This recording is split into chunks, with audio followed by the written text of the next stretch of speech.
I'm Craig Kenneth, a relationship coach and a psychotherapist. Every relationship is different and every breakup is different. Work with me and you'll get professional help on your situation. And if you're in no contact, focused on personal growth, my workbook series, The Knowledge, will help you make changes like you've never made before. Available now at AskCraig.net.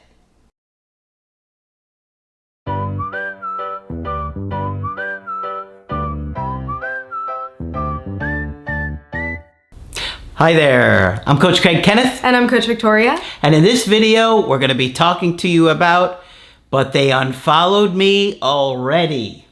They unfollowed you? Already. Dang.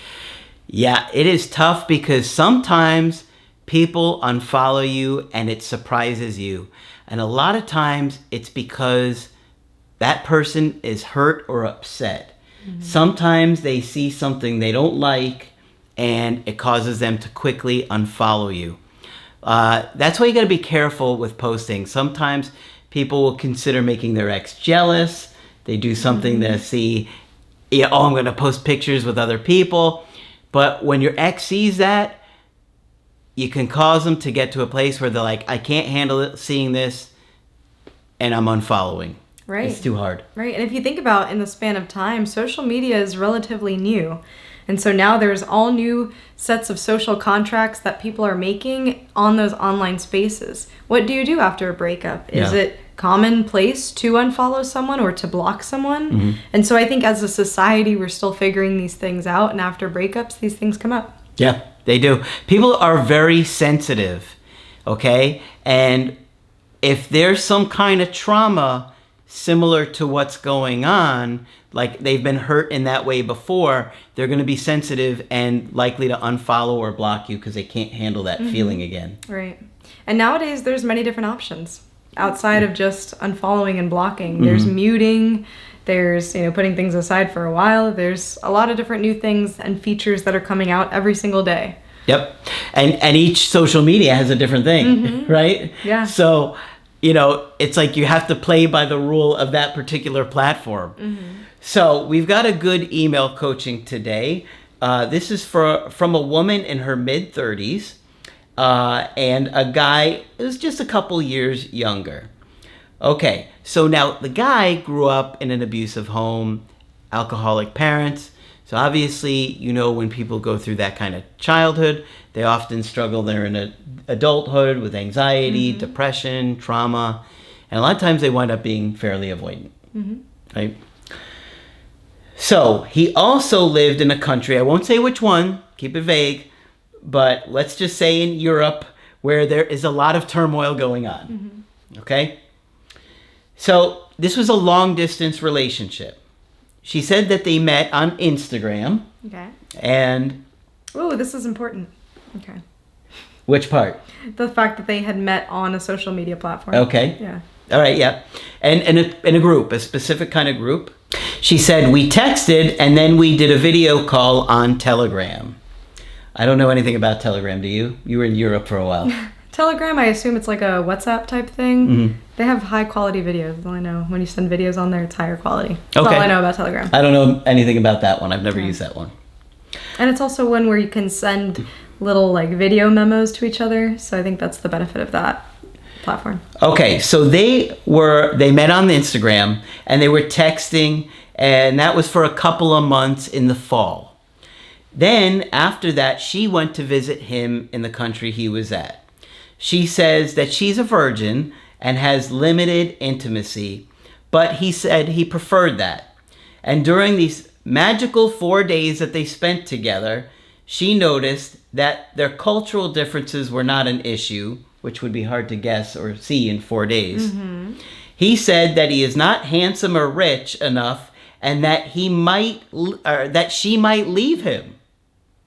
Okay. So think about that. His self-esteem is so low, he's already worried that she's going to leave him and they've only spent 4 days together. Right, and that might be a cultural difference. He said the relationship was too good to be real. Now remember, this is what she assessed during that 4 days together. He excessively worried if something minor during sports went wrong. Remember, they had an interest in sports together. Okay? So he's got excessive worrying. He's worried that she might leave him for somebody else. He seems like a very anxious person. Okay. He said that he has mild ADHD, but is not on any kind of treatment for it. He has vague neurological symptoms with normal imaging. I offered going with him to a neurologist. So she's being supportive. He introduced me to his friends. His friends were extremely friendly, but he said they neglect him. And that's a strong word there, neglect. I'm wondering what expectations he has out of different relationships. Yeah. Does he expect his friends to talk with him every day? What exactly is he wanting or needing from those friendships that he's not getting? Yeah. But it makes you wonder, was he traumatized by his parents, neglected by them, so now he's particularly sensitive to being neglected? Yeah. She says, on my last day, he woke up at dawn, cooked me breakfast, drove me to the airport, and stayed with me to the last minute. Ah. I had to insist on leaving so I don't miss the plane. Okay, so this is the day after she gets back. So I think we're going to see some drama unfold. Oh, gosh. Remember, they only spent 4 days together, and this is their first visit together. And long-distance relationships, especially when your country's apart, is difficult. Yeah. Take it from me. Yeah, you've done it. It's hard. I do remember those tears at the airport.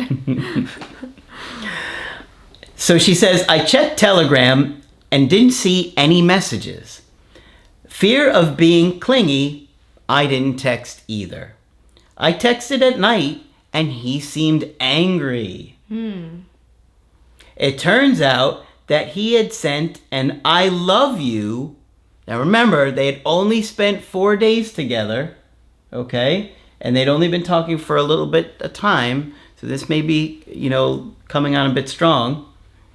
On Telegram, which I didn't see. Since I was online on Instagram, he believed I was ignoring him.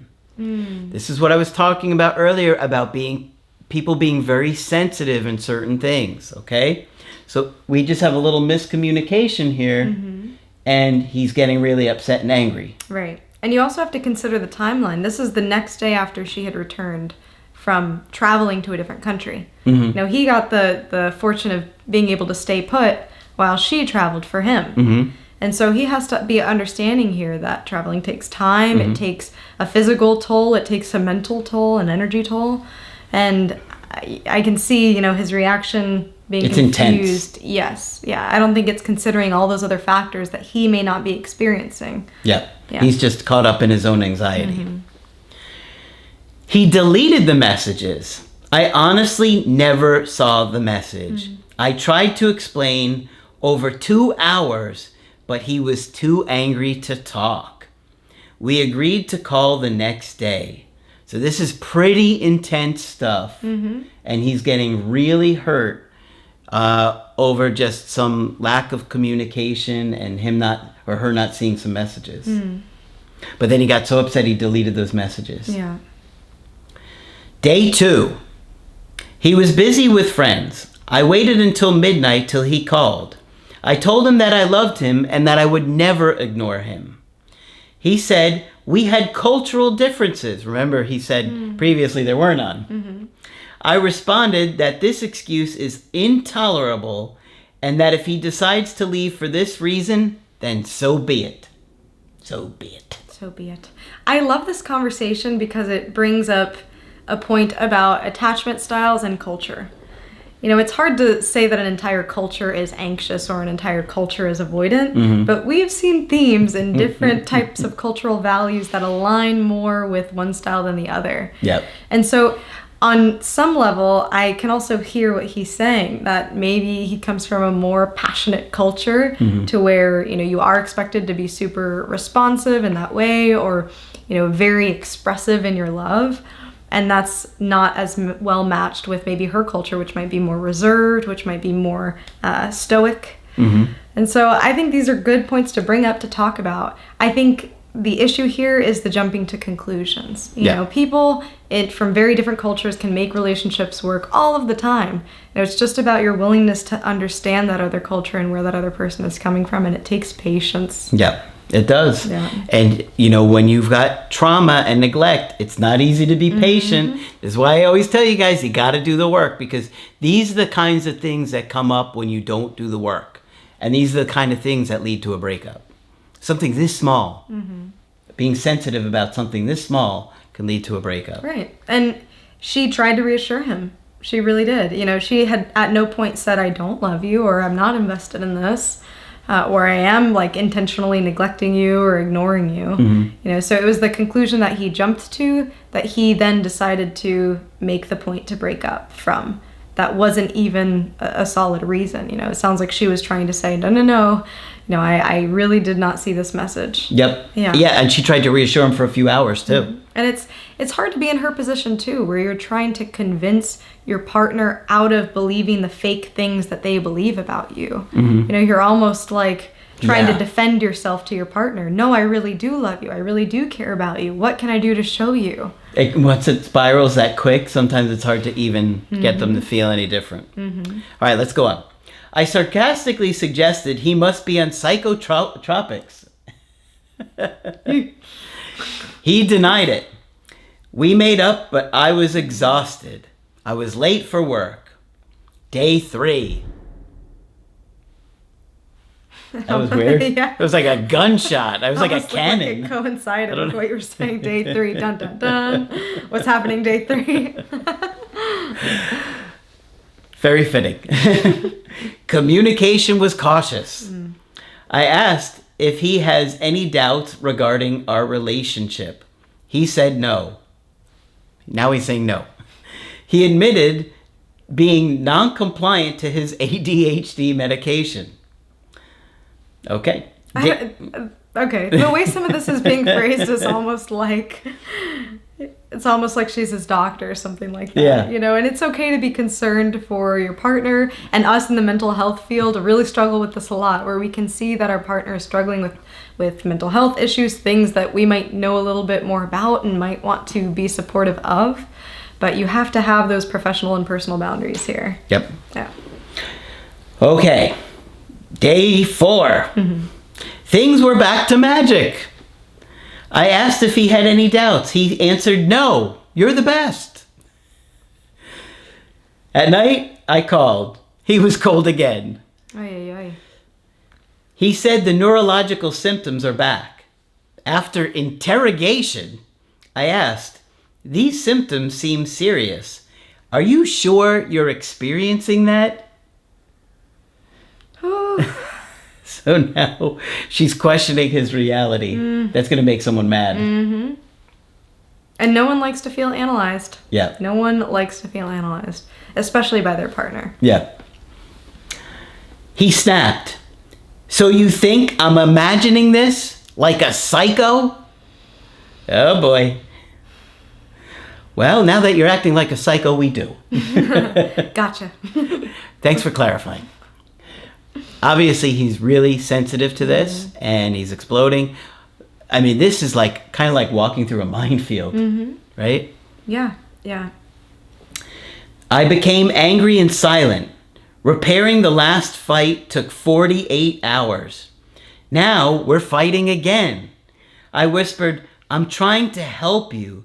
Instead of thanking me, you're getting angry? The issue with this is that you're positioning yourself as the expert on this other person's life.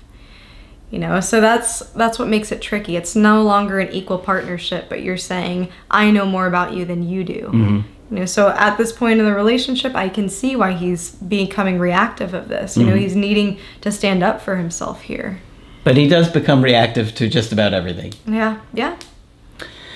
The silence remained until he suggested we hang up, and we did. Day 5.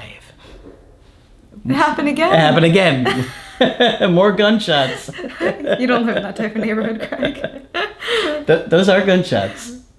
Yeah, I don't know. It must be. Well, I think people just do like target practicing in the woods and stuff like that. Yeah, it would be that. Yeah. It's Not murders. No. Hopefully. He liked my stories on Instagram. I didn't react as I was angry. Day 5 post visit. I guess there's 2 day 5 post updates. I was about to repair things, but he had already unfollowed me. This came out of nowhere. Yeah. He liked the post, and next thing you know, he just unfollows her. So it's a blindsided breakup. I'm usually anxious, but I have worked on my attachment from previous breakups. I unfollowed him and started no contact. No begging, no texting. 2 weeks after the visit, I accidentally watched his Instagram story. Okay, now remember he had made her, I guess maybe made her unfollow too? He unfollowed her, but we don't know if he forced her to unfollow him, right? Right. I thought she said that she did unfollow him. You're right, yeah, she had unfollowed him also. So, but then she accidentally watched his Instagram story. Yeah, this is why we tell you guys, be very careful. Very, very careful when you do that. He blocked me. So she looked at the story and then he blocked her. I resumed no contact. 3 weeks after the visit, I blocked his Instagram. Well, that's interesting. If he blocked her, how could she block him back? I don't know. I don't know either. I deleted my Telegram account. The 2 problems are, maybe I visited him too soon. I don't think that's the problem. No. The question, and then the second problem is, she puts it like this: is he anxious avoidant? I don't know if she means disorganized when she says that. We don't have enough information to say that he is or he isn't, but based on this behavior, I certainly wouldn't rule it out. It's a lot of back and forth, and it's a lot of feeling an intense emotion and then making a decision.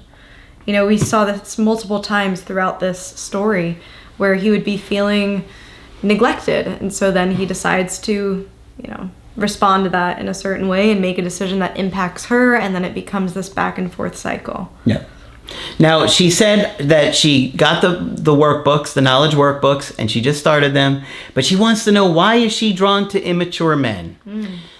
Okay, so figuring that out isn't easy, but looking at your childhood is very important. Figuring out the dynamics that you had with your parents or your caregivers and that they had with each other. And you're probably going to find a lot of similarities in the way that they treated each other and are treating you. The more that you can become aware of that, the more you can internalize it, process it, and kind of get to a place where you're okay with it and not so triggered like he got very triggered about a lot of different things. Now, she's done some work on herself and she can clearly see there's an issue. But, you can't expect to know somebody after 4 days. That's ridiculous. She barely knew this guy, and she's acting and telling each other that they love each other too soon. He's overreacting and getting explosive over minute things, hurt and angry, and so that is reflective of his own traumas and neglect that he's got to work through. Yeah. And I'm also thinking about how this is a dynamic, how she may be contributing to some of this back and forth dynamic. And so when he is being reactive, when he makes decisions to unfollow you and then you do the same thing back or block, and so then you block back, it becomes this tit for tat. I can see you being in a more secure space, being more aware of this type of immature behavior from the start. Yeah. That whole situation one day back with the I love you. You can only say and reassure your partner so much before you have to lay it down and say, okay, now you have a decision. You can choose to, believe me. You can choose to believe my good intention and positive intent in this relationship, or you can choose not to. So at a certain point, you need to be able to set boundaries for yourself. You need to be able to have that sense of self and directiveness to say, this is who I am, this is what I will tolerate, this is what I won't tolerate. There's only so much you can do to reassure somebody. You do want to give a real effort to try and reassure somebody and make them feel okay. But at some point you have to be like, I'm not sure what else to say here. You know, what is it that you need from me? What can I say or do here? I've tried telling you, being transparent and telling you everything, but that's not making you feel any better. What is it that I can do here? Right. And I'm also reading that question, why am I drawn to immature men? I would also say, why don't immature men turn you off?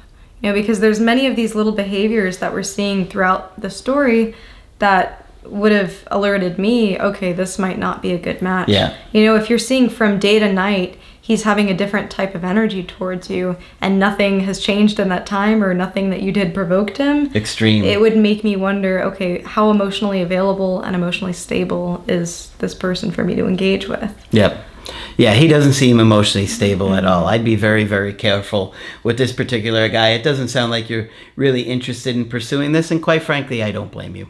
Because if I saw somebody with these kind of behaviors, this would be a huge turnoff for me. This is a lot of red flags, a lot of pretty serious red flags in a very short amount of time. So. Yeah, and I would also think about what mature behavior looks like. Mature behavior is consistency. Mature behavior is flexibility, understanding. Oh, you didn't see my message? No worries. I just wanted to say how much I cared about you. Transparency and empathy. Yeah. And so this is really intense. And a lot of times when you see intense stuff like this, it's because there's a lot of trauma going on with both people. But she's going to work through it. She's got the workbooks, and hopefully she finds somebody who's a better fit for her. Yeah. And throughout all of this, she's aware of it. She's aware of it enough to put it all in an email, nicely packaged. And so I would say, self-reflect on those experiences. When do you first start to notice the immaturity? What causes you to ignore it? In what ways do you ignore it? So, thinking about just those deeper questions to dive into your own attractions to others and what you are drawing into your life. Good points. All things to consider. Of course, if you want to get our help personally, you could get it on my website, askcraig.net. I do email coaching and I do Skype. Coach Victoria is also available for Skype coaching. I'm here whenever you'd like to chat. Just click on her name at the top of the website to schedule with her. But that's it for this video. I'm Coach Craig Kenneth. And I'm Coach Victoria. And we will talk with you soon.